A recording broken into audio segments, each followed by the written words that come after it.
All right, JT, so you just got here at the NIL Expo. Just kind of what did you get out of this event? Just a lot of great, tips of just, things I want to do after football. And, just learning from, all these great companies on what they look for or where they started and how they got to where they are. What are some of the different companies that you had an opportunity to interact with today?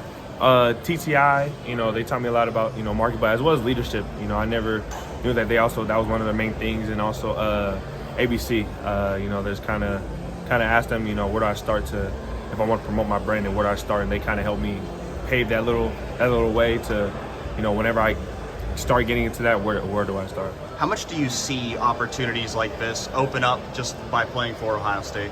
Oh, a lot. I didn't really recognize how many people were here until I came here, especially on my visit, knowing how many companies were out here and, seeing it today, it's just like a select few, but, it's great knowing all the companies around here and the connections we have as being not only being at Ohio State, but being an Ohio State football player. How have you seen your NIL opportunities grow the more you've played at Ohio State? It's been growing. I kind of just try to stay, close to the ground, stay level-headed, stay close to God, and just, continue to make the main thing the main thing. How do you kind of balance that when opportunities come your way? God and my family. Those are the people who got me here, and those are the people I'm continue to stay close to. I think a lot of people would assume a guy like you don't need to come to something like this. What makes you think about life after football at this point in your career? I heard something say plan A.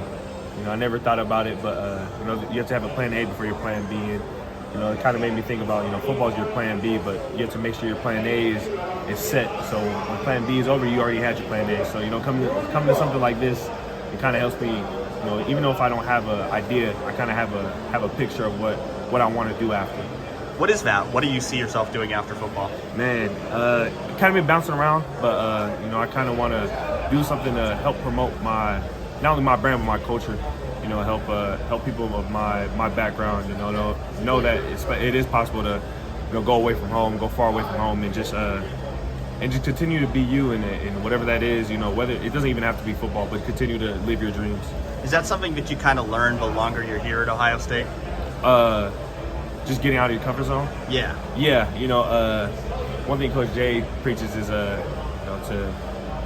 you got to get comfortable when you're uncomfortable. And coming far away, coming from the state of Washington, especially being a big family person, it was kind of different. But I thank all the people here and all my brothers here for making it easy for me to gel and become used to being away from home. But that was one thing that for me it was just a big testimony from who I am, and as well as I said my background, just to prove to those that it is possible to leave and still do what you love doing. Does that translate to the football field, just in terms of becoming more of a leader? Mm-hmm. Yeah, it's kind of a big role, but I do thank my brothers and my coaches for allowing that to be presented to me. To allowing me to have that role, to be one of the leaders on the team. That's going to play a big part, especially on the field. But right now we're just staying close and keep going at it. You see that more like players just looking up to you now that you're becoming an upperclassman? Yeah, I just feel like it's a bigger role. And it's something you can't take lightly. Something that not only your coaches trust you with, but the players. And I feel like when they respect, when they give you that role, there's kind of a respect between you two, and I thank God, and I thank them for giving me that opportunity and giving me that platform. And I just want to be the best leader I can be, under God's vision.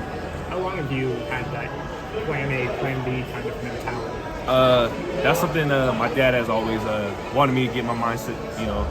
Always turn it into a lifelong plan. Not just a short term, something long term, and that's been something he's been drilling to me since growing up, and it kind of just getting me ready for these moments right here.